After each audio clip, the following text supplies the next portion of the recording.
Okay, so tinggal lagi nak kira jap. Tinggal lagi 2 minggu before final presentation Studio 4. So sekarang ni tengah buat SketchUp. Ada team kat sana. Ada Fahri kat sini. Ada Iskandar kat belakang ni. Kita ada ni jap sebelah ni. Sebelah ni. So good progress tapi kena laju sikit kot. Sebab nak buat benda lain tak. Buat saya lain juga. Tu nak buat Inspirelli tak siap lagi. Crazy. Harap-harapnya sempat siap lah.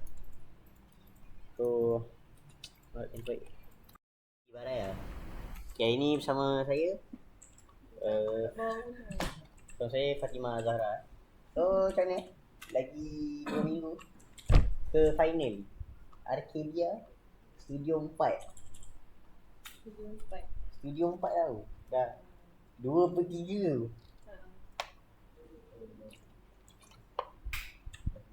So macam mana setelah rasa 2 tahun lah. Kita cakap 2 tahun. Okay, 2 tahun. Dah 2 tahun berarkitektur. Kau nak masuk ke? Nak COP. Masuk apa ni? Masuk kamera. Kau dah masuk kamera lah? Tak, kamera sini. Vlog. Confused dah. Vlog tahunan. Tahunan. Vlog akhir sem. Akhir sem. Dah buka. Alah. Ingat raya. Barai kita barai. Kau tak iya macam mana ni? Dah belajar Revit pula kan? Itulah guys.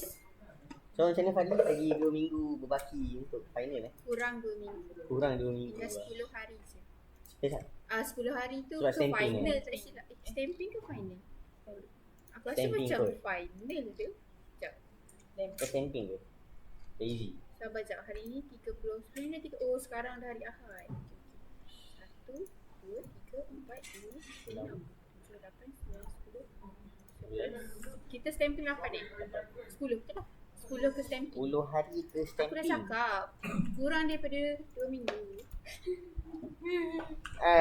Tak apa ni. Ke final presentation lama sikit lah. 12 lah, 12. Aku dah buang dah. Final presentation 12, 14 tu.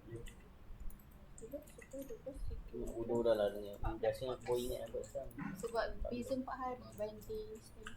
14 hari ke final selepas stamping dan model Portfolio tak kuat tarik lagi kan? Bukan kau? Yelah. Aku pun tak ingat. 1 minggu kan? Hah? Tapi macam bulan 7. 1 minggu. Lambatnya? Lambat. Kan tunggu exam habis. Ya, lambat gila. Tak pernah-pernah tunggu exam habis. Kau malam gila babi ni. Oh damn bro. Mesti nak tengok ni kan? Wah tak faham. Mesti nak tengok salah satu punya kan? Tak ada. Yelah, internal external. Macam satu punya sekali. Tak tahu. So kita kan batch ni. Kita kan batch accreditation. Akreditasi. Tapi boleh jadi dah. Weh, tak ada letak lah sebelah-sebelah stem 1 aku punya.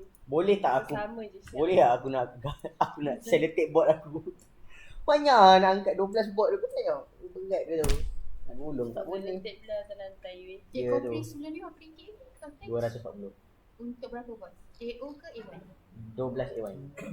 12 A1. Tetapi 200 bot. sejujurnya aku dah menemukan